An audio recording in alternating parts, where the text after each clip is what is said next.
Hi, everyone. I'm Seth Adrian Romo from Pages and Panels, and today I'm joined by Vashmere Valentine to talk about his upcoming comic book project, Pepper Piper Monster Hunter from Next Step Comics. Vashmere Valentine is a multi-award American film director whose fantasy short film, The Wish and the Wisp, holds 84 awards, 54 nominations, and 170 official selections from film festivals worldwide. Quite a number there. Very, Thank very you. awesome. So, Vashmir, thank you for taking time to talk with me today. How are you doing? I'm doing amazing, Seth. Thanks for having me on the show. Awesome. Awesome. Well, yeah, let's dive right into it. So I know your journey has started from actor, filmmaker, and now comic book writer. Yes. How is that kind of gone about? Storytelling is important, but how's that journey been like for you? Pretty interesting. It's been a long road. Mostly, I would say it began just from being a child and watching different TV shows. I was always a huge fan of fantasy. And a lot of shows from the time that I grew up, there wasn't a lot of representation. So it left a little hole, or should I say, open up for someone like me to kind of jump in and say, there needs to be a space for someone like myself to be able to see characters that look like me represented in a space and in the work that I enjoyed so much. Perfect. So where do you think your storytelling side comes from? Is it something that's just always been part of your family or just something you kind of naturally grew into? There's a funny story with that. So my mother is against any type of violence or gore you could possibly imagine. Mhm. So, while other kids were watching RoboCop, I was watching Never Ending Story. So even That's at a great title. it was a great show. So even at a young age, I was always just watching whatever mom would let us watch, and fortunately for me now, it was always surrounded around fantasy. So it actually started at a young age, just as you hit the nail on the coffin with that one. Perfect. Perfect. So, you talked about Never Ending Story. What other, I guess, stories, films, comic books, have kind Mm. of inspired your storytelling? Because the Wish and the Wisp, that is definitely a tongue twister. The Wish and the Wisp is obviously fantasy. From what I've read, Pepper Piper Monster Hunter is also going to be a fantasy title. So, what Mhm. different fantasy stories sort of influenced, your, I guess, imagination in addition to, stuff like Neverending Story? I would definitely say titles like Peter Pan, a lot of the Grimm stories. Growing up reading stories like that really struck a chord in me. One thing I always found myself, I was jealous that these writers were able to come up with these fantasies and these stories that hadn't existed before they created them. So from a young age, I used to play around every now and then and try to come up with my own titles of my own and my own worlds that existed. And after a while, it just became a habit to just, grab a pen and just sit down with a book open and just continue to write until I could, learn how to really format a story correctly where it would be interesting enough for somebody to want to watch it, read it. But The Wish and the Wisp, which is a title that you just brought up, was actually influenced by The Cat in the Hat, Dr. Seuss. A lot of the titles that I've been able to be blessed to come out with, they are influenced heavily by stories of the past, folklore, things of that nature. Very nice. And I appreciate, I'm always a big fan of alliteration. So I appreciate that your character is Pepper Piper and Wish and the Wisp. And I noticed you mentioned Peter Pan. So I do see that kind of subtle reference to that. Um, so as a storyteller, what is your, and we're definitely going to get into the comic in just a bit, but as a storyteller, what does your creative process look like? You've transitioned from, or I know you're still doing film, but you're now expanding to Mm-hmm. comics, right? So, when you talk about that creative process of storytelling, how does that sort of look like for you, especially considering you go back and forth between different mediums now? I kind of cheat, and the reason I say that is because I take a page out of Stan Lee's book. One thing that I've always noticed about him that made some of his work so great is I believe I read one time in an article, or maybe it might have been in an interview, that Mhm. Stan comes up with the issue first and then begins to develop the character off of that. So I know in one phrase he said that the Fantastic Four to him was just a family with issues, just like a typical family with issues, or like Spider-Man, typical teen with typical teen drama. So he always had that grounded, foundation of who the character was first, and then the power came on afterwards. So a lot of times with me, that's usually where I start with is I come up with this character and figure out what their problems are and what they have to face against the world. And then the story kind of develops around it because at the core, I want people to be able to relate to them and be able to see that the character has flaws. So you mentioned Stan Lee. Was Marvel more of your first introduction to comics? What was kind of the first comic book you read? Marvel was, and the first comic book character I was introduced was Spider-Man. I hate to seem like everyone else that's a huge Spider-Man He's fan. still a great character. Like He you is, gotta love Spider-Man. He's he been through a is, lot. he has. And I was really a fan of the story because I love the fact that Stan was able to, take a teen and thrust him into the situation because before him it was always man this, right? Superman, Batman, it was always Mhm. man this, man that. And Parker kind of came out and was like, look, I'm a teen that's trying to, get through school and deal with love and, deal with, not having family, having to rely on my Aunt May. And to me, I found that just more interesting because it's for me because I was a teen at the time and it was someone I could relate to. And I felt like I wanted to continue to be able to do that on my own with my own work so I could find, that something that people could go, okay, I can agree with. That's kind of hard to, at least it was for me, it's kind of hard to relate to a millionaire that has an unbelievable amount of money that can purchase things at his disposal. So I wasn't really able to relate too much to the Batmans, but when it came to like the Peter Parkers, I was able to relate a little better. Yeah, I mean, I think with Spider-Man, a lot of people, like you said, relate to the fact that, there's a skill set, an unbelievable skill set, regardless of what the person has. But there's that, how do I make this work? And how do I do it in a world where it's just so freaking hard? And Mm-hmm. I think that, like you said, you hit the nail on the head with that. That's definitely an element that, it's that foundation in a hero that, people resonate with. Um, and I have more questions that we'll get back to on that on sort of designing a hero. But you're an actor, you're a Yeah. filmmaker, now you're a Mm-hmm. comic book writer. So Mm-hmm. were you starting as the comic book writer before you got connected with Next Steps, or is Next Steps kind of something you grew, and how was that connection? So not to put the cart before the horse, but during the COVID era, the film company had kind of shut down, and there really wasn't much work that was really being sought out. And I was able to spend a lot of time at home. And aside from being a comic book fan, I'm a heavy anime fan, and I got a lot of opportunities to spend time with my family. And during that time, I was really interested in the story that I learned from my brother, who has a multicultural daughter, as well as my sister. And just learning about their experiences during that time where we were able to talk, I was like, oh, well, this feels like a story that needs to be told. Like it feels like there's a story that needs to be told here. And I was able to create Pepper at that time. So at that time, Pepper was actually born. And of course, me being a filmmaker, she started off as a movie. That was the only thing I saw. It was the only thing I knew. Hmm. And after that time, trying to pitch it to studios and things, it was really hard. It was a really tough time. People didn't know how far COVID was going to go.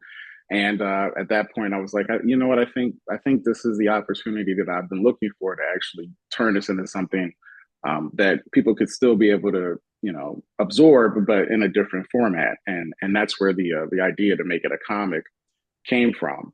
What's funny is that my first approach to it was obviously one of an amateur. So the first thing I did was, of course, run to the social media outlets where you can, like GoFundMe to try to get it funded, and that felt miserable. Oh no. Yeah, felt miserable. I had no idea what I was doing. Being completely candid with you. But at that point, I was able to receive a call from someone, and this was at that time, the small creative team of Next Step Comics, and they were like, "This looks pretty good. Like, what have you done with this, and what do you plan on doing with this?" And that was when Pepper was still in her infancy as a comic. And I was like, "Well, you see, I wasn't able to get it funded, but this is what it's about." they were like, we're actually looking for something just like this. And we actually continued to communicate, and they found a little bit more information about what I was trying to do with the comic, and the rest, like they say, the rest is history. Awesome. So, when it comes to Next Step Comics, I noticed that they have this sort of mission of, bringing in diverse creators. And I've noticed, in your bio on IMDb that's, sort of resonates. So was that kind of part of your, decision to, oh, sorry, my video might have cut off here. Okay, there You you still go. there? There we Yep, I'm go. still here. Okay. My device thought it went to sleep. Yeah, so when you got connected to, Next Step Comics, how was that process? Was it like, hey, missions are aligning, or it was just like, hey, because clearly the Kickstarter did something great. It connected you with someone who, is putting Yeah, it. So technically it didn't fail. that is true. That is true. That is true. Yeah. It definitely did. It was kind of, I hate to sound so redundant just to say something um like it was kind of like a relationship that was made and for magic, or like a fantasy, a fairy tale, but it really was when I was able to sit down and find out what they were looking for and what they were looking to do. I really felt like they were really looking to do something different. It wasn't just that they wanted to, put diversity inside their comics, or, you know, kind of meet a demand that seems to be, wanted right now. But that's just something that they really felt like that they wanted to be the ones to be, set this forefront for comics in the future, moving forward.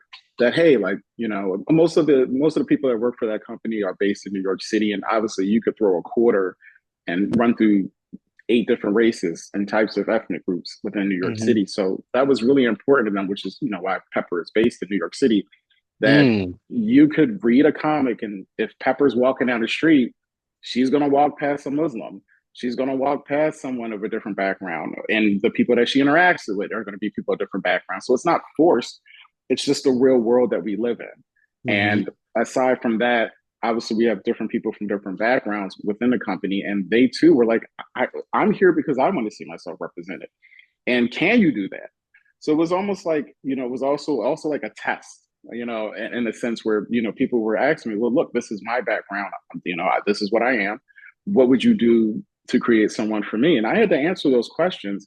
And it was fun though for me, because after listening to their story and learning a little bit about their heritage, or their sexual orientation, it people are different, Hmm. and really taking the time to understand their story and what they go through was almost like me reverting back to reading those comics of Spider-Man, and reading his story and going, wow, like, I may not be Peter Parker, but I do have this issue, and I have this issue, and I can only imagine of dumping saving the world on top of all of that.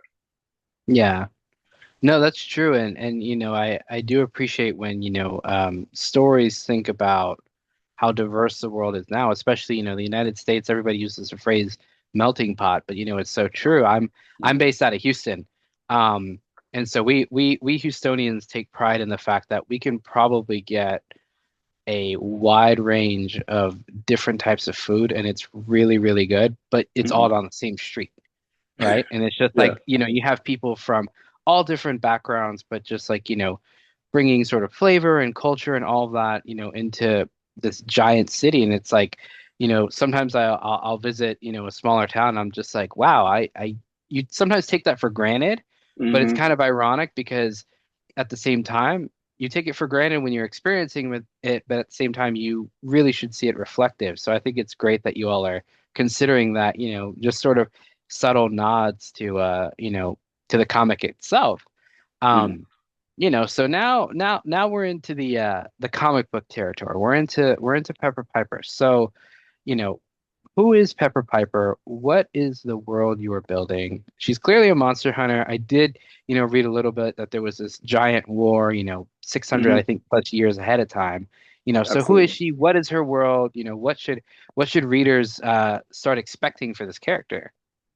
So, and I'm glad you brought that up. So, yeah, that is the Wicked War, which took place 600 years ago against man and all demonic creatures that dwell in the night. So 600 years ago, which is where our story begins, there was a war that involved vampires, werewolves, witches, and demons. And what all these different clans had decided to come together instead of hiding in darkness and take the world from man. And at that time, the war looked pretty grim for man himself, but they were spared due to a strange man that came on the battlefield and was able to save change the fate of the world as we know it. So now, as we fast forward 600 years, that person that saved them was known as the Pied Piper. And this person that was the Pied Piper actually used a special skill set or ability. In our comic universe, we call it a fable. So it would almost be like a mutant power, if you would. And this fable allowed them to take out what was left of the vampires, werewolves, witches, and demons. The only trick to that is that this power is only passed down from piper to piper, and the power is the Mm. ability. Yeah, the power is the ability to be able to control a mass amount of people using music, which is a nod to the Pied Piper tale, and of course, obviously, rodents. If you're familiar with the Pied Piper story. So for years, as this power has been passed down, a new piper would come, and of course, this piper would assist the man by finding the leftover witches and demons that are scurrying around the world. But something happened recently that was a change that they hadn't noticed. The last piper in her position disappeared, and Mm. when she disappeared, she was disappeared for over 16 years. So her disappearance was almost like an awakening because now all the vampires and werewolf clans were like, well, if she's not around, then that means we can do this, right? Hmm.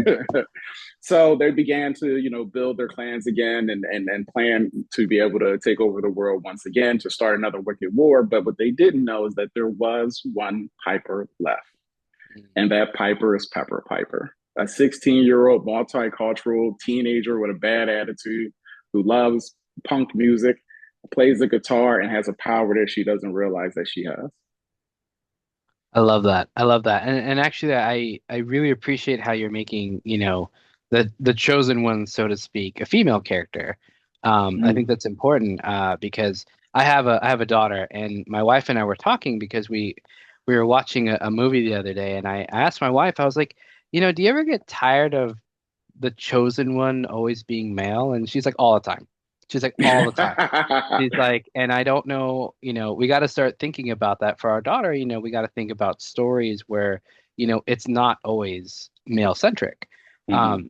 So the fact that you all are changing it up in that respect, I think is amazing because, I mean, clearly, I mean, my wife straight up said it. She's like, I'd love to read a story or hear or watch a movie where the chosen one is female. She's like, because you never hear about it. That's And true. I was like, yeah, that's a very good point. So I think it's great that y'all are doing that, with Pepper. And I love the whole punk rock angle. I'll have to include some of the photos I've seen online from the artist. But that kind of leads to my next question is, you start working on the script, you have the Mhm. story. Um, how did you all kind of go about getting connected to the artist? What was that sort of creative process like, getting your vision out there? Because especially as someone who comes from film, I imagine storyboarding, Mhm. may feel very similar to a comic book, So Yes. how was that sort of process like? How was it like working with the artist? All that. So it was an extremely daunting task. There were several outlets that we look for artists. Some of them were even Instagram. Hmm. There's probably still Facebook posts out there that are still within different groups. And I'm going to tell you, it was very costly for one. And the second thing that really I would say kind of played as a disadvantage against us is we had already had a concept of what Pepper should look like. Hmm. So it was hard for us because we were asking an artist to take an idea that had already had legs and to spin it in their own way. So there were some artists that was like, somebody kind of already worked on this. Like I would like to do it like this, and we were like, we got that, but this version is kind of what we're really looking for. And there was an artist that we had previous to the one we have now, PR, and he unfortunately we were in the process of just kind of doing promotional work and getting things to be able to post online. and he had a death in his family, and Mm, he wasn't able to continue on. But this was before we even started the comic, so even though we had spent a lot of money on promotional materials, we still kind of was like, well, at least we weren't in the middle of the comic at that point. yeah. So we were on Facebook groups and we're looking around, and we happened to come across this one guy by the name of PR Daedalus, and Hmm. I was between him and another artist, and I said, hey, we need this comic done. I can send you some information. At that time, the Pepper Piper website was up, and I said, hey, why don't you check it out, see what you think. And he actually he went and he said, this is interesting. He said, I like this, and he asked for a couple more information about it. We went back and forth over several times, and I remember I told him, I said, we're really looking for an artist, and we're running into people that either are outsourcing. So they're saying, hey, this is what I can do. And then when you get the material back, it's not matching up. Or they weren't able to Mm, capture Pepper's essence like we wanted. And he was like, you know what? I'll just send you a couple sketches based on what I got. And the first one we got, he nailed it. We maybe gave him a little bit of information about Pepper, about the fact that she's just like this teen that's just kind of just always in a bad mood. She's extremely moody, for obvious reasons that you learn about in the comics, aside from the fact that she has the world on her shoulders. But she still, is a 16-year-old that just wants to play on her phone and not be bothered. And that first picture he sent literally had that face. I'll have to send it to you. But it's yeah, just that'd be like great. this. Yeah, I promise I will. It's this moody look of her just looking up, just like she's just so pissed off at whoever's speaking to her. And that sold it for us. And we said we would love to work with you. And we've been working with them ever since. I love that. I love that. So, you got the artist, you get started. My next question is, for this story, what can readers expect in terms of length? Are you all planning on doing, single issue approach, graphic novel approach? What's that sort of outline of getting the story out there look like at this point? So right now we have 7 issues that will be released, single issues that will obviously tell this is a series, and that'll tell Mhm. the entire story of the series. And then what we plan to do is we have a couple fillers that we're gonna release within the time frame between the release of the next series. Mhm. So we want it to kind of be delivered almost like a series, like a television series. Yeah, yeah, yeah, yeah. So yeah, but obviously within comic form and with small fillers in between. Perfect. So, 7 issues is a good is I think is a solid length. Most trades, can range from, 5 to 6, but I think 7 is good. Oftentimes, whenever I'll read a trade, I'll usually think it probably could have had one more issue. So I think, seven's a good amount. But as readers get introduced, you know, is it going to be released on a monthly schedule? What is that going to look like? How are readers going to be able to sort of get access to the comic? And also, when do you all think it might be released? So we are shooting for July. So July 30th, Very you should be cool. able to, yeah, you should be able to grab your copy. Of course, obviously we'll have to provide one for pages and panels on the house, as well as That'd be great. some Pepper Piper merch. But Awesome. yeah, so definitely we're shooting for July 30th. It looks like we're on schedule. Um, and we want to release obviously the next issue 3 months after the first issue comes out, and that's more so even though these issues have already been written, the first 7 issues have already been written and edited. We just want to give the artist a little time to be able to really absorb the work, but also we want to give the fans some time to be able to, so we can market it and really get it out to people just like yourself and do these interviews so that people can really get a chance to understand what we're trying to do with her. I love it. I love it. And is it going to be available on is like there a Next Step comic store, or is it more like a Kickstarter based? Like Yeah, what's so the sort of promotion look like for that? yeah, so it will be available at nextstepcomics.com as well as pepperpiper.com. And then obviously some other outlets we'll make sure we get it to, whether it be like Amazon or Barnes and Nobles. But from the jump, you will definitely be able to order your copy from nextstepcomics.com or pepperpiper.com. Perfect. Perfect. So, you're telling the story, in 7 issues, which I think is great. Um, my next question is, as readers sort of get to learn about Pepper, what can they kind of expect without giving too much away, of course, but what can they kind of expect from, her journey, as they're seeing, the story play out? Like, what should readers kind of expect from it? Especially as a uh, musician, how is that yeah. element going to be with it? So cool in several different ways. So that ability or fable, like we call it, is actually the ability to play this song, which is called the Dance of Death. And as time has passed, each piper has learned the dance of death. And that dance of death tune is what causes your foes to, eliminate each other. So it's extremely deadly power. The only thing is that Pepper's mother passed away before she could teach her the song. So Mm.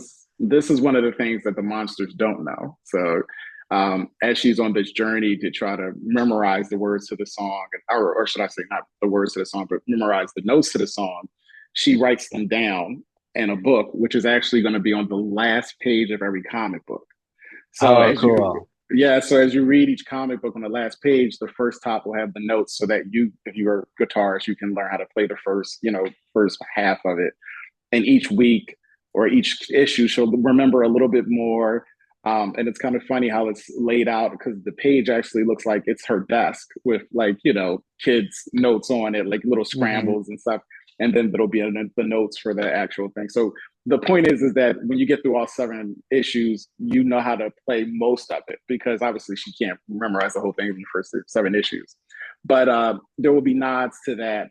One of the other things that there's nods of is each of the issues of the comics are actually the titles of them are of some of the top 100 songs of the rock era, and as well as in the comic, there's little nods to rock songs. Like you might see Pepper say something like, "Wow, this reeks in here. It smells like Teen Spirit." So if you know your history of music, you'll be able to see the little nods that we constantly play to music within the comic. So I'm glad you brought up music. Are you a musician yourself? I am not, even though I desperately tried to play the guitar for over 6 years without any progress. But I have nothing but respect for them completely. But there are several people that work for the company that do play. I was So going to they ask if they were the ones who wrote the song. yeah. So one of them actually is he did the Dance of Death.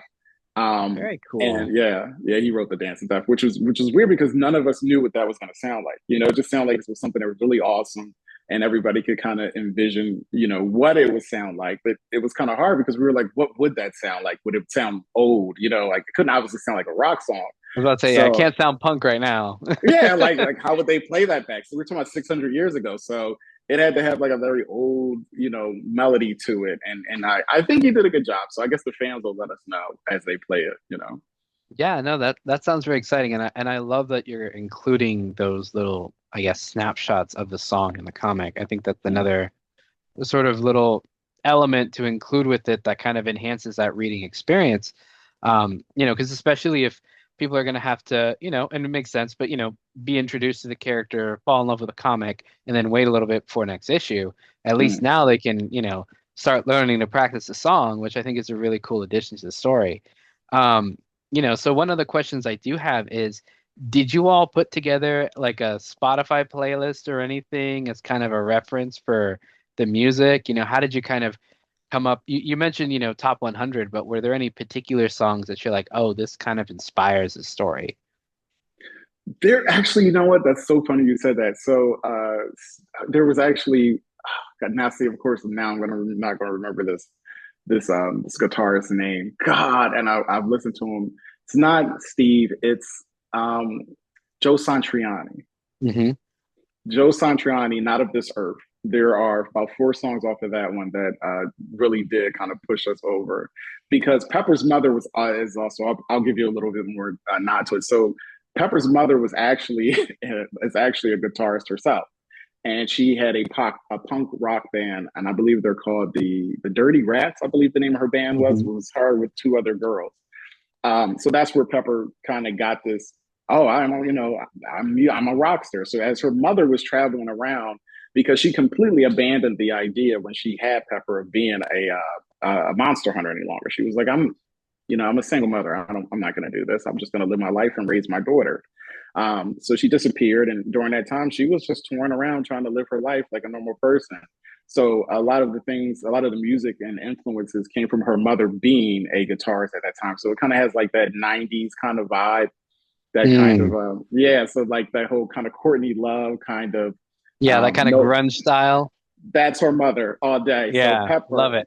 Yeah, so Pepper totally absorbed that, and that's her style. So um, I believe on the website pepperpiper.com, there's actually a Mhm. page for her band, which is called the Band of Misfits. And there's actually 3 songs that they have that you can listen to on there. So you could actually listen to Oh, Pepper in a very bad cool. way. I'll have to include that in the write up, links to that. Yeah. I love it. But I love it.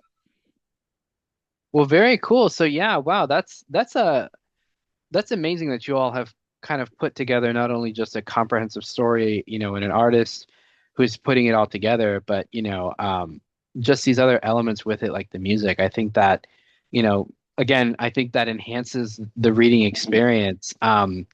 There's a there's a comic, I forget the writers, but it's called We Live. And I mentioned that because one thing they did in their comic was they had little QR codes to link to nice. songs that kind of expired them. And so I always appreciate it when comics kind of, want to have that additional Mhm. connection to readers where it's like, hey, here's something that you can kind of take away, especially as a visual medium, right? Like you really Mhm. only get what you're reading. So now that you can kind of hear what maybe the mom was listening to, I think that's awesome. Um, well, yeah, that's amazing. I mean, kind of a couple, questions steering off of Pepper Piper now is, Mhm. going forward, what's kind of the plan for this world, or is it something you're going to want to stick into, or after this campaign, you're going to want to, try a different genre? What does that look like, next steps? So Pepper, I'm gonna treat her like a child. I think I'm gonna see her through until at least her mid 20s. Um, Okay. yeah, so I would like to see how she continues to go on with this story, as she continues to fight against the threats. So I'll hang with her for a while. But one of the good things that I was able to do was during, of course, the COVID time is I was able to come up with a couple of different stories and write them as screenplays. Especially again ones that work for diversity. There was one that I had worked on, which was about a Spanish superhero whose name is Patch. And after we had discussed about Pepper Piper, they were like, "Well, so what else do you have? Like just questioning. Like we know you do fantasy, but how much were you into the superhero thing?" And I said, "Well, there's 2 other ones if you guys want to know about them." And they were like, "Yeah, like tell us." And one of them happened to be a Spanish superhero named Patch. So while Pepper is still making her run, we'll release Patch. Then Patch will be our second edition.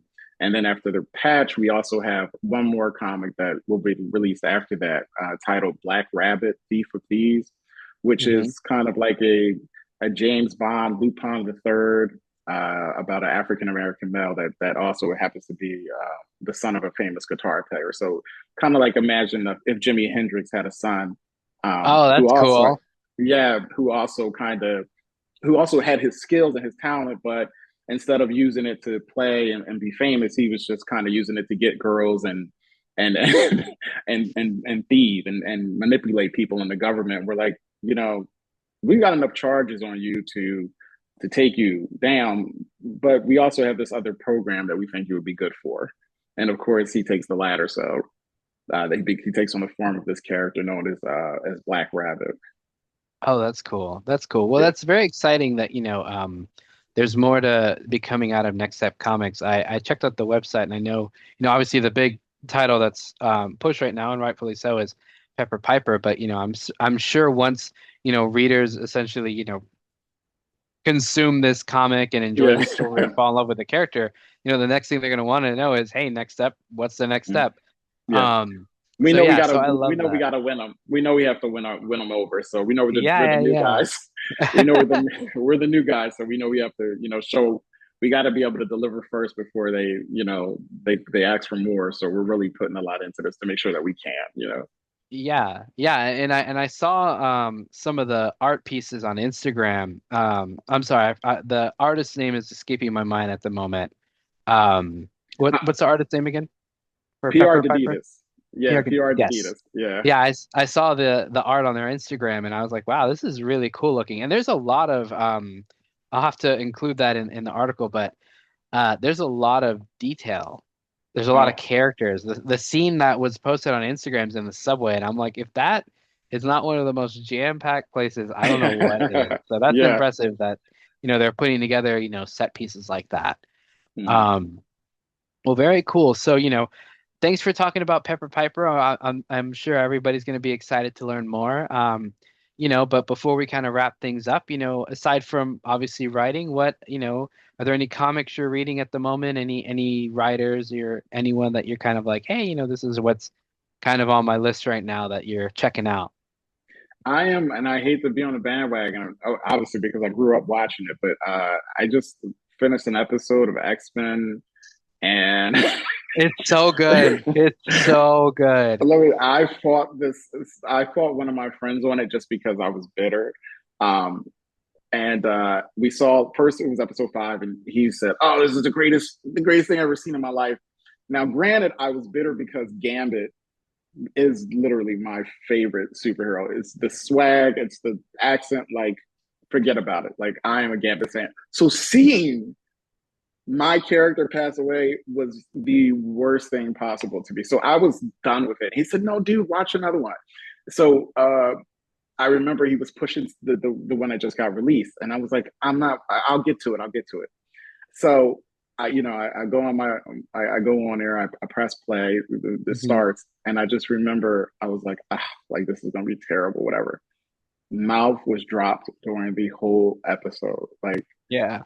it's really that good. So It's amazing. I remember I will say this, I've always been more of a DC fan, but I distinctly remember watching X-Men when I was younger.